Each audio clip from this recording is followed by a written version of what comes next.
Bismillahirrahmanirrahim. Assalamualaikum warahmatullahi wabarakatuh.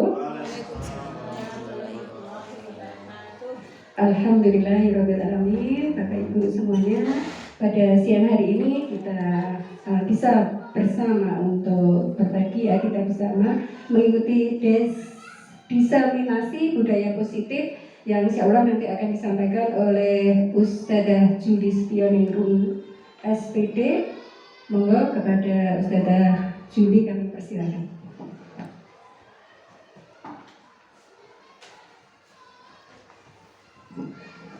Terima kasih Ustadzah Kasnuriati. Assalamualaikum warahmatullahi wabarakatuh.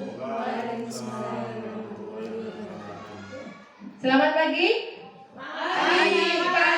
Pagi. Allahu Akbar. Ya. Padahal ini sudah siang ya Ustadzah. Terima kasih atas waktunya yang telah disempatkan pada siang hari ini untuk menghadiri undangan saya untuk menyampaikan diseminasi budaya positif, berbagi praktik baik. Setelah saya mengikuti pendidikan guru penggerak selama di modul 1, di sini saya akan menyampaikan beberapa yang telah saya dapatkan kepada Bapak Ustadz-Ustadzah semuanya.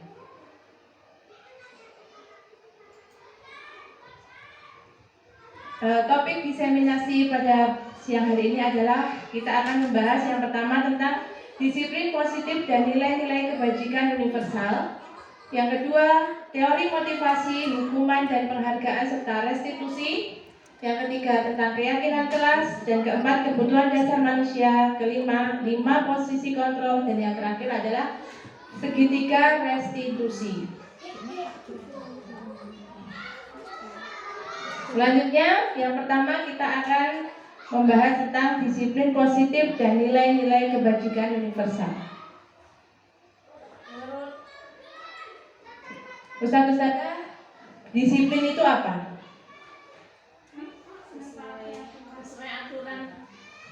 Sesuai aturan, mentaati aturan. Tertib. Ya. Tertib. Oke. Di sini kita lihat apa? Tangan yang mengepal.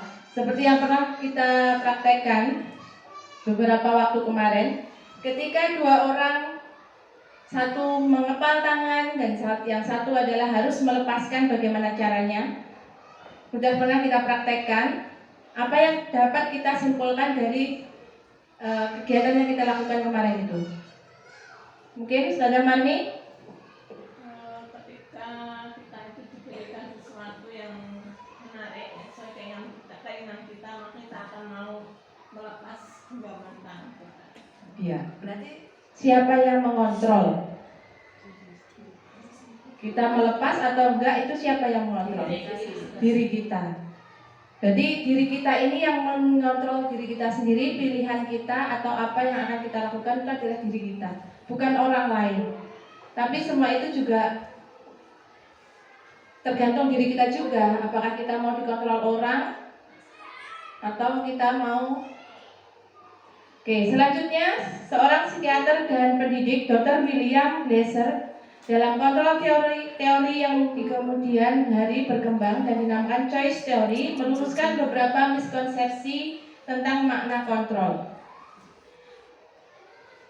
Selama ini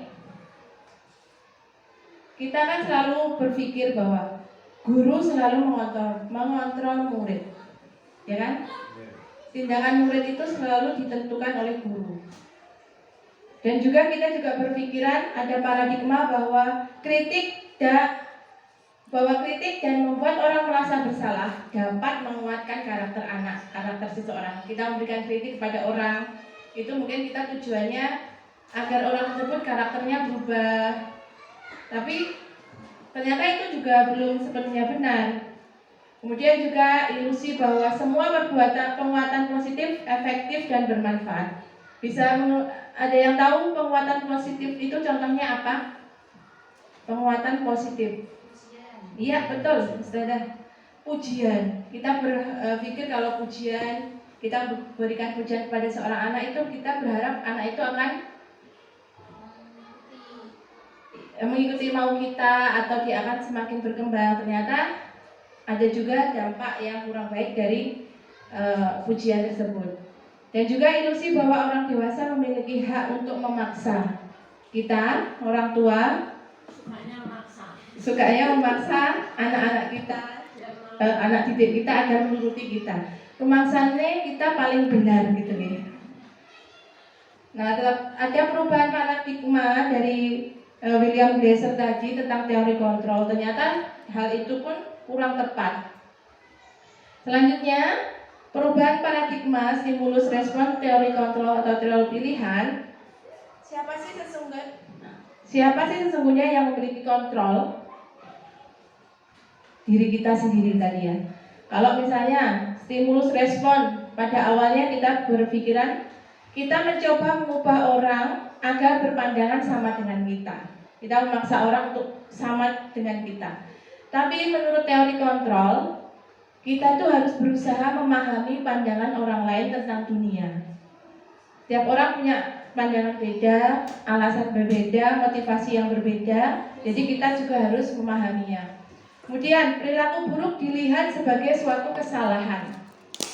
Anak-anak melakukan sesuatu yang buruk langsung kita cap, itu salah, kita judge. Padahal menurut teori kontrol semua perilaku memiliki tujuan. Ada motivasinya, ada tujuannya. Kemudian orang lain bisa mengontrol saya. Itu tadi. Padahal hanya Anda yang bisa mengontrol diri Anda sendiri. Kita bisa mengontrol diri kita sendiri. Kemudian saya juga bisa mengontrol orang lain. Ternyata kita juga tidak bisa mengontrol orang lain, memaksa orang lain mengikuti diri kita. Pemaksaan ada pada saat bujukan gagal. Kita bujuk, ternyata gagal, berarti harus dipaksa. Mungkin selama ini seperti itu. Kolaborasi dan konsensus menciptakan pilihan-pilihan baru. Mungkin kita harus berkolaborasi dengan rekan kita, orang lain, agar bisa menghasilkan bagaimana mengajak seseorang untuk berbuat kebaikan. Kemudian model berpikir menang dan kalah. Saya menang, kamu kalah. Saya juara, kamu tidak. Padahal kita harus berpikir menang sama menang. Win to win. Selanjutnya kita akan membahas tentang disiplin. Kata disiplin juga sering dihubungkan dengan hukuman. Padahal itu sungguh berbeda. Karena belajar tentang disiplin positif tidak harus dengan memberi hukuman. Justru dengan memberi hukuman, justru itu adalah salah satu alternatif terakhir dan bila perlu tidak digunakan sama sekali. Jadi kita jangan mengurangi mengucapkan kata hukum. Sebagai pendidik, tujuan kita adalah menciptakan anak-anak yang memiliki disiplin diri sehingga mereka bisa berperilaku dengan mengacu pada nilai-nilai kebajikan universal, memiliki motivasi dari diri mereka sendiri. Jadi melakukan sesuatu itu ya dari dalam diri mereka sendiri, tidak karena paksaan ataupun hal lain. Kita belajar juga tentang nilai-nilai kebajikan universal. Nilai-nilai kebajikan adalah sifat-sifat positif manusia yang merupakan tujuan mulia yang ingin dicapai setiap individu. Ini nilai universal, bersifat universal dan lintas bahasa, suku bangsa, agama maupun latar belakang. Setiap perilaku atau perubahan memiliki suatu tujuan. Itu tadi ya. Dengan mengaitkan nilai-nilai kebajikan yang diyakini seseorang, maka motivasi intrinsik akan terbangun, sehingga menggerakkan motivasi dari dalam untuk mencapai tujuan mulia yang diinginkan. Ini berdasarkan beberapa ahli psikiater tadi. Kalau kita di Indonesia mengenalnya untuk saat ini dengan di kurikulum Merdeka ada disebut dengan 3P, profil pelajar Pancasila. Bisa kita nyanyi? Belajar Pancasila, beriman dan bertakwa pada Tuhan Yang Esa dan berakhlak mulia, berkebinekaan global, gotong royong mandiri, kreatif dan bernalar kritis. Jadi ini agak terbalik-balik. Ya, kalau di Indonesia saat ini dikenal dengan nilai-nilai kebajikannya di Indonesia dimasukkan dalam 5P itu tadi. Kita masuk pada materi yang kedua tentang teori motivasi, hukuman, penghargaan, dan restitusi. Teori motivasi perilaku manusia didasari oleh 3 hal. Kita melakukan sesuatu itu, 1, untuk menghindari ketidaknyamanan atau hukuman, dan kita nggak dihukum, jadi kita melakukan ini. Yang kedua, untuk mendapatkan imbalan dari orang lain. Saya sholat 5 waktu biar dapat hadiah dari ustazah, seperti itu. Atau untuk menghargai diri dia sendiri. Berarti dia nomor 3 ini sudah luar biasa dari internal intrinsiknya. Nah, kita jawab pertanyaan ini bersama-sama. Motivasi manakah yang saat ini paling banyak mendasari perilaku murid-murid kita di sekolah? 1, 2, atau 3? 1. Masih takut akan adanya hukuman. Berarti kita masih sering menghukum. Mengurangi usaha. Iya. Ya. Memang jujur mawon kita juga sama-sama belajar untuk meminimalisir hukuman kepada anak-anak kita. Sekarang kita belajar apa sih kok maksudnya hukuman dan konsekuensi. Hukuman bersifat tidak terencana atau tiba-tiba. Hukuman bersifat satu arah dari pihak guru yang memberikan, dan murid hanya menerima suatu hukuman tanpa melalui proses kesepakatan atau pengarahan dari pihak guru baik sebelum dan sesudahnya. Jadi nggak ada pembicaraan sebelumnya. Muridnya ada yang mukul temannya, langsung kita, "Dah kamu push up." Nah, itu namanya hukuman. Tidak kita rencanakan. Kemudian lalu apa maksud dari konsekuensi? Konsekuensi sudah terencana atau sudah disepakati. Jadi 2 arah antara guru dan murid. Mereka sebelumnya sudah membicarakan. Umumnya bentuk-bentuk konsekuensi dibuat oleh pihak guru atau sekolah, dan murid sudah mengetahui sebelumnya konsekuensi yang akan diterima. Misalnya kita buat kesepakatan terlambat 5 menit nanti harus membersihkan kamar mandi misalnya. Sudah tahu siswanya kalau nanti konsekuensinya kalau aku terlambat masuk kelas saya disuruh bersihkan kamar mandi. Itu mereka sudah paham, jadi nggak akan takut. Iya. Oke, misalnya ini kita belajar nomor 1, mencatat 100 kali di dalam buku kalimat "saya tidak akan terlambat lagi" 100 kali di dalam buku. Itu termasuk hukuman atau konsekuensi? Hukuman. Kemudian nomor 2, lari mengelilingi lapangan basket 2 kali karena terlambat hadir di sekolah. Satuan, hukuman. Karena ini menyakiti kan ya. Murid diminta untuk push up 15 kali karena tidak menggunakan masker ke sekolah. Masa nggak punya masker suruh push up? Ya, itu kan bisa ada alternatif yang lain. Yang 4, mengganti kertas ulangan teman yang telah dicoret-coret. Kamu mencoret buku temanmu, kamu harus konsekuensi. Konsekuensinya adalah menggantinya. Membersihkan tumpahan air di meja karena tersenggol pada saat belajar, seperti nomor 4 kasusnya, termasuk konsekuensi. 6, murid disuruh untuk menggunakan sepatu seharian di sekolah karena tidak menggunakan sepatu hitam. Peraturannya hari Senin hitam, dia nggak pakai, jadi di sekolah itu konenggo terus.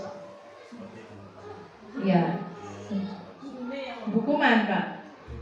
Ya. Kemudian nomor 7, lari mengelilingi lapangan basket 2 kali karena terlambat 10 menit untuk pelajaran PJOK. Ini bedanya dengan nomor 2 Pak. Satuan. Karena itu terlambat 10 menit di jam olahraga kan beda. Kalau di nomor 2 itu kan terlambat di sekolah, tidak ada jamnya di situ. Kan ada waktunya. Tergantung ininya ya. Mungkin pelajarannya. Kalau di pelajaran PJOK kalau terlambat Biasanya ya ada pemanasannya. Kalau itu tiba-tiba nomor 2 kita lakukan, anak bisa pingsan, anak bisa cedera, itu kan berarti menyakiti mereka. Nah, kita lihat ini tabelnya perbedaan hukuman dan konsekuensi. Hukuman, sesuatu yang menyakitkan harus terjadi. Bisa sakit fisik, bisa sakit hati, membuat anak sakit fisik maupun hati untuk jangka waktu yang panjang. Ya, apalagi yang anak sakit hati kepada gurunya itu, wah panjang nanti ya. Dia akan membenci kita sampai nanti lulus, masya Allah, astagfirullahaladzim. Kalau konsekuensi memang sesuatu harus terjadi karena sudah disepakati tadi sebagai akibat dari pelanggarannya. Membuat anak merasa tidak nyaman dalam jangka waktu pendek kalau konsekuensi. Kalau hukuman jangka panjang. Anak membenci kedisiplinan karena Allah dihukum gitu aja pikirannya. Nanti males, akhirnya mereka melanggar aja. Baik melanggar. Anak kalau itu konsekuensi, anak menghargai disiplin, dia menghargai. Hukuman bersifat paksaan, kalau konsekuensi stimulus tanggapan, ada yang diberikan oleh guru, kemudian siswa menanggapi. Hukuman mendorong anak menyakiti diri sendiri, memberikan konsep diri yang buruk, anak belajar untuk menyembunyikan kesalahan biar nggak dihukum tadi. Marah, rasa bersalah, dipermalukan, merasa tak dihargai kalau kita dihukum, apalagi dihukum di depan teman-temannya, merasa tak dihargai. Kalau konsekuensi lebih baik, konsep diri yang baik, anak belajar untuk mematuhi aturan, mereka kehilangan haknya, dibuat tidak nyaman dan diasingkan untuk sementara waktu. Kalau dia bisa memperbaiki, dia bisa akan mendapatkan haknya kembali. Kemudian selanjutnya kita belajar tentang dihukum oleh penghargaan. Penghargaan atau apresiasi yang kita kasih kepada seseorang itu ternyata ada dampaknya juga. Bahwa penghargaan berlaku sama dengan hukuman. Sama, penghargaan itu sama dengan hukuman. Dalam arti meminta atau membujuk seseorang melakukan sesuatu untuk memenuhi suatu tujuan tertentu dari orang yang meminta atau membujuk. Dorongannya eksternal dan ada faktor ketergantungan. Jadi kalau sekali kita bujuk, kita kasih penghargaan, anak akan minta lagi dan minta lagi. Ya, dihukum oleh penghargaan tadi ini satu pengaruh jangka pendek dan jangka panjangnya ada. Seperti tadi ya, bisa minta lagi dan lagi, tidak efektif juga karena anak tetap kalau nggak dikasih penghargaan mereka nggak akan mau lagi melakukannya. Penghargaan merusak hubungan, ini agak bahaya karena misalnya di kelas kita ada anak yang juara satu, ada pasti temannya yang nggak suka atau iri atau dengki, jadi mereka tidak mau berteman dengan mereka yang selalu juara itu tadi. Penghargaan mengurangi ketepatan, penghargaan menurunkan kualitas, penghargaan mematikan kreativitas. Oh saya mesti juara satu aja, ya udah saya nggak mau lagi belajar atau melakukan hal-hal yang lebih dari itu. Kemudian penghargaan menghukum dan motivasi dari dalam dirinya kurang. Kalau udah dapat penghargaan, jadi mereka juga nggak ada motivasi untuk melakukan yang lebih baik. Kemudian kita belajar tentang restitusi. Restitusi adalah proses menciptakan kondisi bagi murid untuk memperbaiki kesalahan mereka, sehingga mereka bisa kembali pada kelompok mereka dengan karakter yang lebih kuat. Nah, bedanya dengan hukuman dan konsekuensi, restitusi ini lebih baik. Jadi kita menjadikan anak itu merasa lebih nyaman, lebih baik. Ketika kita memberikan sesuatu kepada mereka itu mereka nggak merasa direndahkan dan mereka bisa kembali kepada teman-temannya tanpa ada julukan, misalnya si tukang buat onar atau si buat jahil, karena dia sudah menyadari kesalahan-kesalahannya ketika kita melakukan restitusi tadi. Mereka sudah kembali dengan pribadi dan perilaku karakter yang lebih baik. Itu yang diharapkan dari restitusi. Selanjutnya, ini ciri-ciri restitusi itu satu, bukan untuk menembus kesalahan, namun untuk belajar dari kesalahan. Dua, untuk memperbaiki hubungan antara misalnya ada anak yang berkelahi, kita perbaiki hubungannya. Merupakan tawaran atau bukan paksaan. menuntut untuk melihat ke dalam diri mereka, apa yang mereka lakukan, bagaimana mereka. Kemudian mencari kebutuhan dasar yang mendasari tindakan. Kenapa kalau mereka melakukan itu? Apa yang mereka butuhkan? Apa yang kurang dari mereka sehingga kok mereka melakukan itu? Cara yang paling baik daripada hukuman dan konsekuensi. Fokus pada karakter, bukan tindakan. Kita fokus memperbaiki karakter anak, bukan tindakan kita menghukum atau kamu jangan melakukan itu lagi. Tindakannya aja yang nggak boleh, tapi karakternya nggak diperbaiki, itu juga kurang baik. Fokus pada solusi, jadi kita membantu anak untuk memikirkan solusi. Jadi tidak gurunya yang berikan solusi, tapi anaknya juga berusaha untuk mencari solusi sendiri. Mengembalikan murid yang berbuat salah pada kelompoknya. Ketika kita sudah selesai restitusi, mereka menyadari mereka akan kembali kepada teman-temannya dengan pribadi yang lebih baik. Jadi nggak udah diseneni ustazah, dihukum, gini kan mereka akan, kalau kayak gitu akan punya rasa malu gitu ketika balik ke teman-temannya. Nah, selanjutnya tentang apa ini? Keyakinan kelas. Mengapa tidak peraturan saja? Mengapa harus keyakinan kelas? Jawab pertanyaan-pertanyaan berikut. Mengapa kita memiliki peraturan tentang penggunaan helm pada saat mengendarai kendaraan roda 2 atau motor? Kenapa? Biar keselamatan. Atau tidak mau ditilang polisi? Ya, itu nilai kebajikannya kita untuk keselamatan diri kita sendiri kan. Kita yakin dengan pakai helm kita akan lebih selamat. Mengapa kita memiliki peraturan tentang menggunakan masker ketika waktu COVID kemarin? Untuk apa?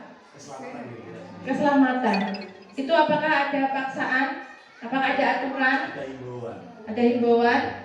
Kita juga makainya dengan suatu apa di diri kita? Yakin kan?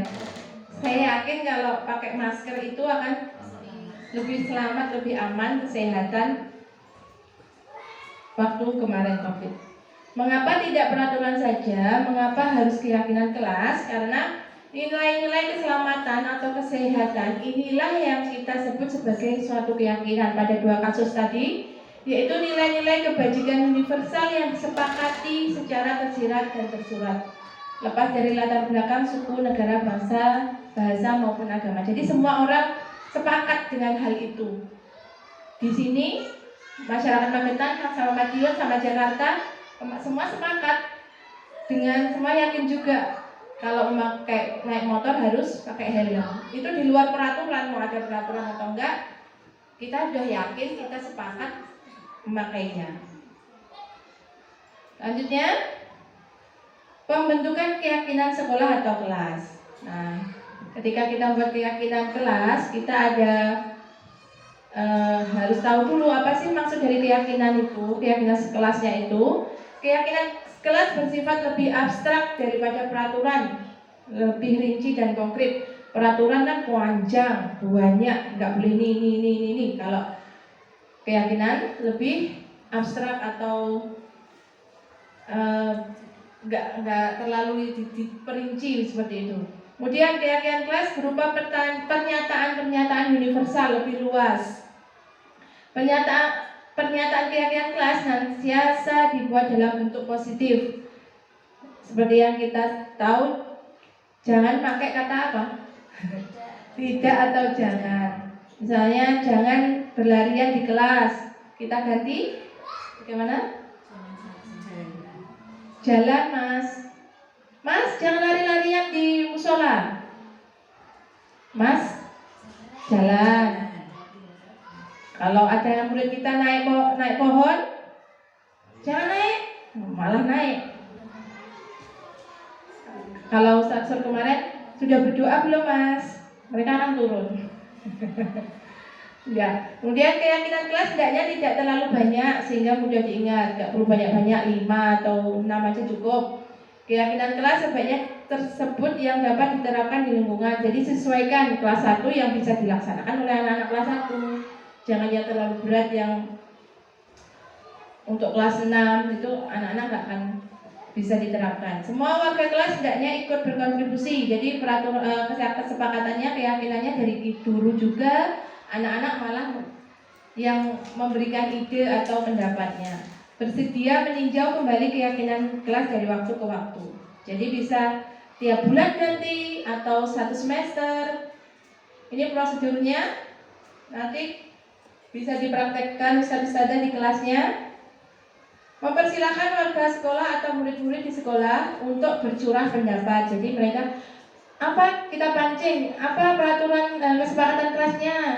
Tidak boleh datang, tidak boleh. Datang tepat waktu, ya mereka nulis. Atau keluar memakai alas kaki, mereka yang menyebutkan. Jadi kita menampung pendapat mereka. Mencatat semua masukan-masukan para murid di papan tulis atau kertas besar, kertas ukuran poster, di mana semua anggota kelas bisa melihat hasil curah pendapat. Kemudian susunlah keyakinan kelas sesuai dengan prosedur pembentukan keyakinan kelas. Gantilah kalimat-kalimat dalam bentuk negatif menjadi positif. Tinjau kembali daftar curah pendapat yang sudah didapat. Tinjau ulang keyakinan kelas secara bersama-sama. Jadi disepakati, tanya kepada anak-anak, sepakat yang ini? Sepakat, seperti itu. Kalau untuk kelas atas mungkin menandatangani keyakinan kelas, semua anak-anak untuk tanda tangan berarti sudah tanda setuju. Kalau kelas bawah mungkin nulis namanya. Keyakinan kelas selanjutnya bisa dilekatkan di dinding kelas di tempat yang mudah dilihat oleh semua. Ini contoh keyakinan kelas untuk kelas 1 atau kelas 2 atau kelas 3. Setiap anggota kelas perlu belajar.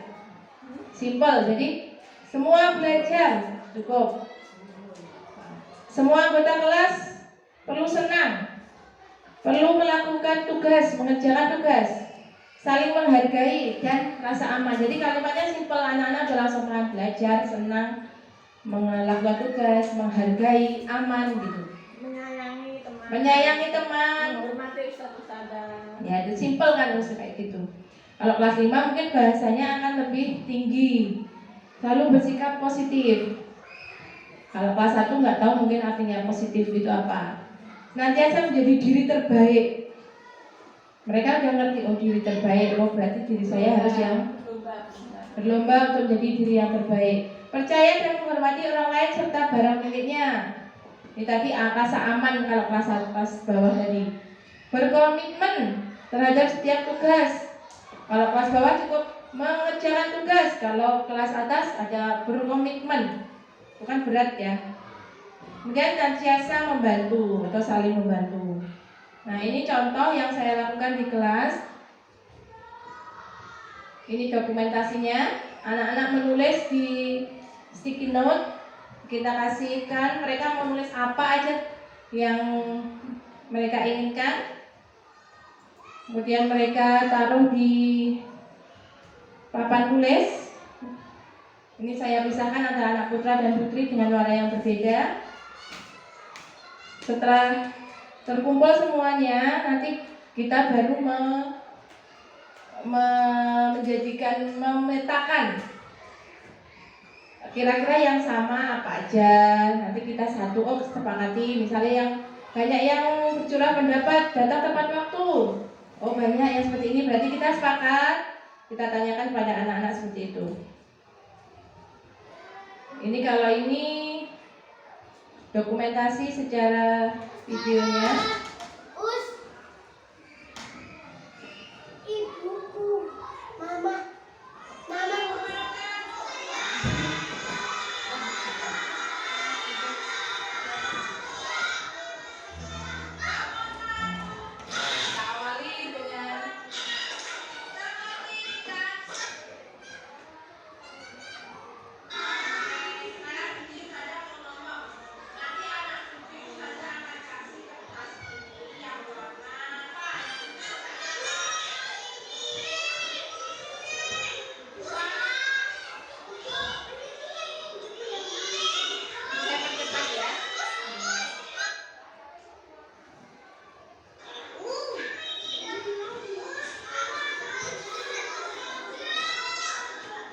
Jadi ketika proses pembuatan kesepakatan kelas ini kita bikin mereka fun aja. mereka mau lari-lari atau mau ambil kertas, kita bebaskan. Jadi mereka merasa senang, merasa happy.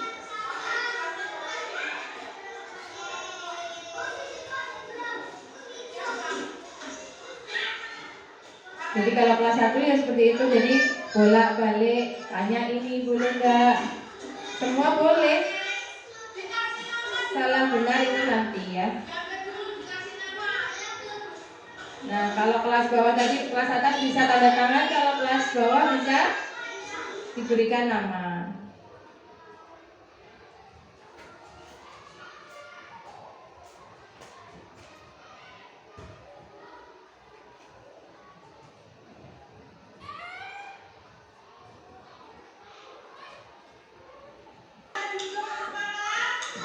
Kita tanyakan apakah mereka semua sepakat dengan ya.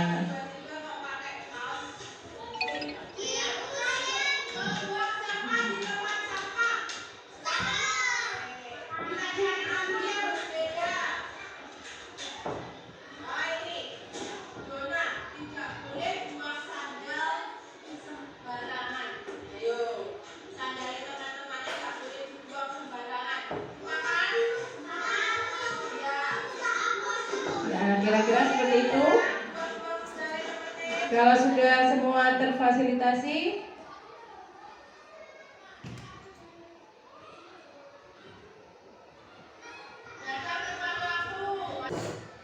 oke.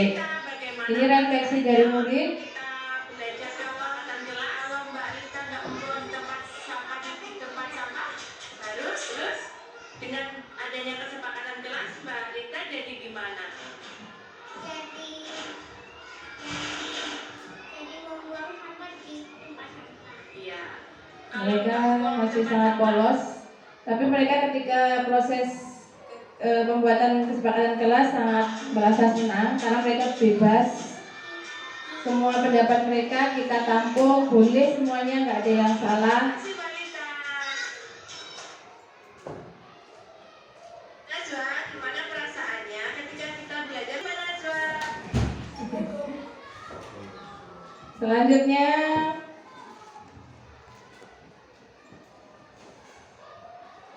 lima kebutuhan dasar manusia. Ada yang tahu 5 kebutuhan dasar manusia itu apa aja? Bertahan hidup, kasih sayang, kebebasan, kesenangan, dan penguasaan. Ketika kita mendapatkan apa yang kita inginkan, sebetulnya saat itu kita sedang memenuhi satu atau lebih dari satu kebutuhan dasar kita. Seluruh tindakan manusia memiliki tujuan tertentu. Semua yang kita lakukan adalah usaha terbaik kita untuk mendapatkan apa yang kita inginkan. Kalau kita siang-siang jam 12 datang ke sini biasanya ngapain?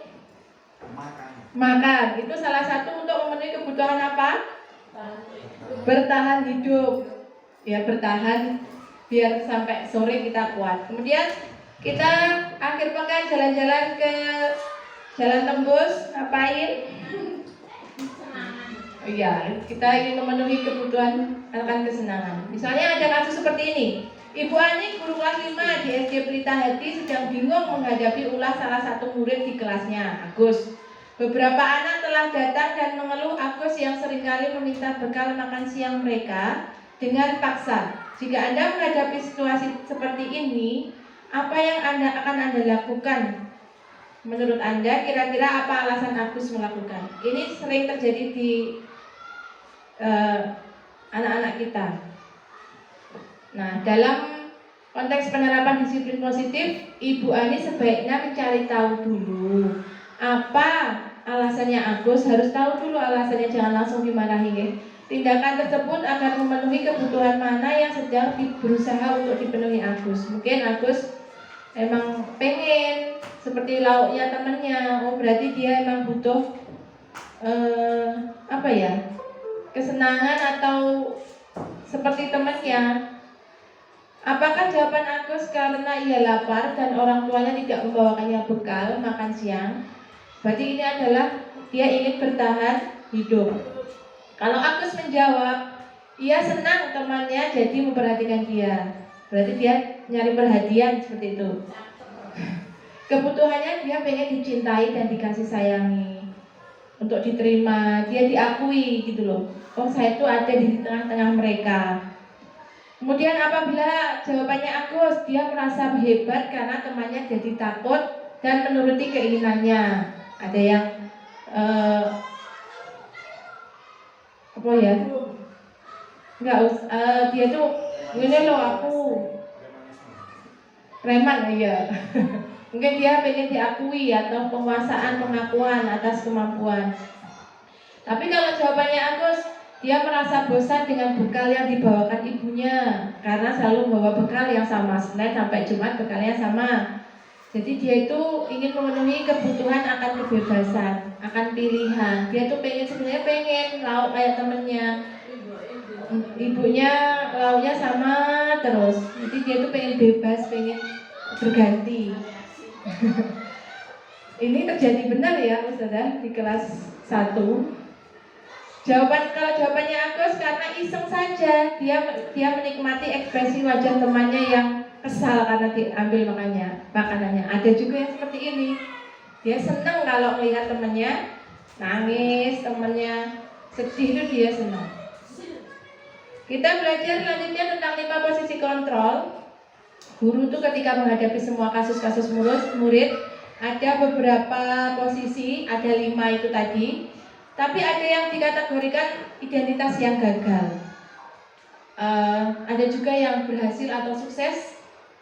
Ada juga berhasil atau sukses tapi dari dalam diri maupun dari luar. Guru penghukum. Biasanya dia selalu berkata, berbuat, menghardik, menunjuk-nunjuk, menyakiti atau menyindir murid. Nah, itu adalah tipe guru penghukum. Selalu berkata, kalau kamu ini tidak melakukannya, awas ya. Astagfirullahaladzim. Mungkin saya pernah juga rasakan ya, rasa nongko awas. Hasilnya, murid akan memberontak, menyalahkan orang lain dan mungkin akan berbohong biar dia nggak dihukum tadi. Jadi muridnya itu akan meletakkan guru di luar dunia berkualitasnya. Dunia berkualitas itu maksudnya di dunia yang dia kagumi atau dia segani, guru itu nggak ada di dalam kecintaannya dia itu. Biarin saja, nanti juga marah-marah lagi. Guru nego paling marah-marah mengulangi kesalahannya. Kemudian ada yang membuat merasa berceramah. Ada guru yang tipenya suka ceramah. Seharusnya kamu tuh gini loh nak, ibu tuh kecewa dengan nada yang lemah lembut agar anaknya tuh merasa bersalah. Kemudian tapi anaknya tuh bisa tetap saja berbohong atau menyangkal karena gurunya yang lemah lembut disangkal. Ada yang tipe guru sebagai teman, itu bisa sukses membuat alasan-alasan untuk muridnya. Ayolah, lakukanlah demi ibu, atau mas, aku ustad loh, aku ustadzah loh, masa gak kasihan? Masa kamu gak mau? Kan ibu pernah bantu. Jadi anaknya itu akan ketergantungan. Tapi dampak negatifnya apa? Kalau kita sebagai teman kurang dihargai, betul. Kemudian yang selanjutnya adalah pemantau. Gurunya memantau, menghitung dan mengukur. Dilihat dari jauh, kalau begini, oh kok dia kayak gitu. Apa peraturannya? Nanti dikembalikan apa peraturannya. Kemudian siswanya akan menyesuaikan diri bila diawasi. Tapi kalau tidak diawasi, bisa kembali lagi. Kemudian posisi yang terbaik adalah guru atau orang tua atau guru ini sebagai manajer. Guru berbuat, mengajukan pertanyaan-pertanyaan untuk menggali informasi kepada siswa. Kemudian perkataannya lebih sering, apa yang kita yakini, kesepakatan kelasnya tadi, apa yang bisa kamu kerjakan untuk memperbaiki kesalahan itu mas, seperti itu. Jadi kita membalikan kepada anak agar mereka juga berpikir solusi dari kesalahannya. Kemudian penguatan pribadi, murid akan mengevaluasi diri dan bagaimana cara memperbaiki dirinya. Lalu bagaimana cara kalau menghadapi masalah murid, kita harus memakai segitiga restitusi. Yang pertama, menstabilkan identitas siswa. Yang kedua, validasi tindakan yang salah. Yang ketiga adalah menanyakan keyakinan kelas yang disepakati tadi. Menstabilkan identitas tujuannya untuk membuat anak yang merasa gagal karena berbuat salah menjadi positif terhadap dirinya. Jadi mereka itu berpikir positif terhadap dirinya sendiri, jadi nggak merasa mereka yang paling salah dan nggak akan takut ketika kita panggil. Biasanya guru akan berkata, berbuat salah itu hal yang manusiawi mas, itu yo sebagai manusia yo nggak apa-apa kita buat salah. Tidak ada manusia yang sempurna. Bapak ibu juga pernah kok berbuat salah. Kita pasti bisa menyelesaikan masalah ini mas, seperti itu. Jadi anak-anak tidak kita jadikan merasa bersuara, jadi mereka nggak akan takut. Kemudian tindakan yang kedua, validasi kebutuhan atau kesalahan tadi, membantu murid mengenali kebutuhan dasar yang ingin dipenuhinya ketika melakukan kesalahan itu. Mereka itu melakukan itu motivasinya apa? Kebutuhan apa sih yang mereka butuhkan? Pada dasarnya setiap tindakan manusia tujuannya adalah memenuhi kebutuhan dasar tadi. Apakah itu penguasaan, kebebasan, kasih sayang, dan rasa terima, kesenangan, atau bertahan hidup. Biasanya di tahap ini guru berkata, kamu bisa saja kan melakukan hal yang lebih buruk, tapi kamu tidak melakukannya kan? Kamu pasti punya alasan kenapa kamu melakukan ini. Apa yang penting bagi kamu selanjutnya, dan lainnya. Kemudian tindakan yang terakhir, yang ketiga, menanyakan keyakinan. Anak melihat kesalahannya dihubungkan dengan norma sosial dan nilai-nilai yang mendasari manusia berinteraksi dengan orang lain. Biasanya guru akan berkata, apa nilai yang kita cari, kita percaya di kelas mas? Nilai-nilai universal apa yang telah kita sepakati? Kelas yang ideal itu yang seperti apa? Nah, berikut. Nah, ini saya melakukan restitusi, segitiga restitusi kepada murid. Ini kasus yang pertama adalah salah satu murid kita. Ini sebenarnya sudah di apa ya? Skenario, ada skenarionya. Ini sebagai contoh saja. Ada anak yang ke sekolah membawa HP. Kemudian penerapannya, tahap yang pertama yang kita lakukan adalah kita menstabilkan identitasnya. Ya, masih muter. Tanyakan dulu kenapa mereka melakukan itu. Jangan tiba-tiba kita menjudge mereka, menghukum.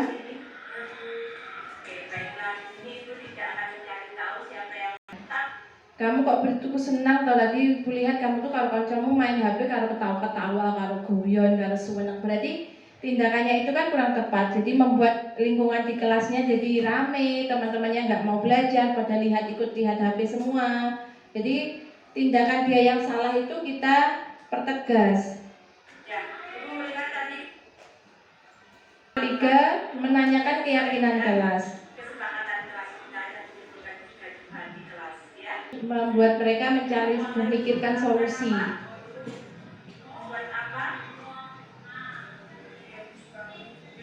Ya, kita pancing-pancing karena dia lupa. Ibu anak menerima permintaan maaf kamu dan saudara silakan kembali ke kelas dan bersikap lebih baik daripada kita mengembalikan dia ke kelompoknya, ke kelasnya, ke teman-temannya dengan pribadi yang telah mengakui kesalahannya tadi.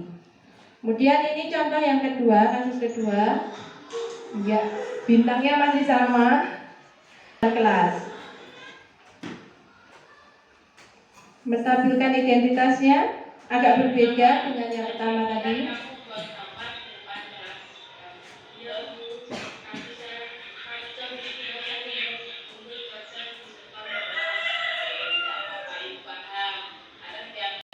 Mengatakan tidak apa-apa setiap orang melakukan kesalahan.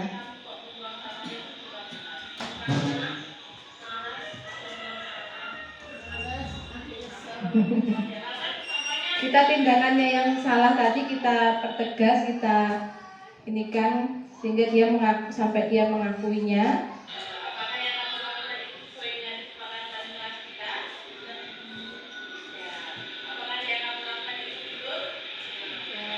Simple, belum nanti kalau ada kasus yang lebih rumit lagi. Pikirkan solusinya bagaimana. Jadi bukan kita yang memberikan solusinya kepada mereka. Oke. Kemudian ini refleksinya dari murid. Kelas 6A SDIT Batu Salam. Saya sangat senang telah selesai masalah saya dan dibantu Ibu Juli dengan restitusi, sehingga saya berharap kedepannya lagi saya lebih baik. Ya, seperti itu. Nah, coba kita refleksi ustadz-ustadzah semuanya. Hal baru apa yang mengubah paradigma saya, ustadz-ustadzah semuanya, yang saya dapatkan dari yang saya sampaikan tadi? Kira-kira apa? Ustadzah Susi?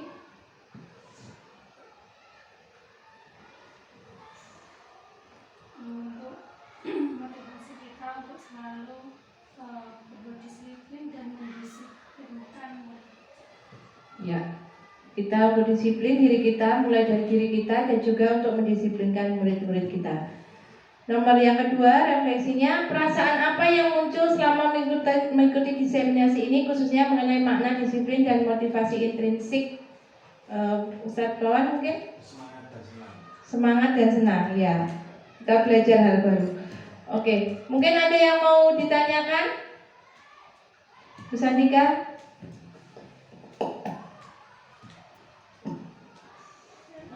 Oh iya, silakan Saga Marni. Saya nambah saja yang benar, ini juga sebuah kebaikan ya. Oke. Terkait dengan pemberian penghargaan itu mungkin ada efek yang kurang baik terhadap anak. Misalkan anak kan, misalkan si Alika misalkan selalu dapat juara. Nah, suatu saat mungkin ya di kelas atas ya mungkin ada tas ulangan, dia sedang kondisi kurang sehat dan sebagainya. Akhirnya dia nggak jadi juara. Kan itu bisa menimbulkan rasa apa ya? Merasa down ya pada anak. Dan juga yang selalu ranking itu bisa jadi menimbulkan akhlak kurang baik bagi anak. Mungkin merasa aku loh paling pintar di sini, aku loh seperti itu. Kita sombong bisa menjangkiti si anak didik kita.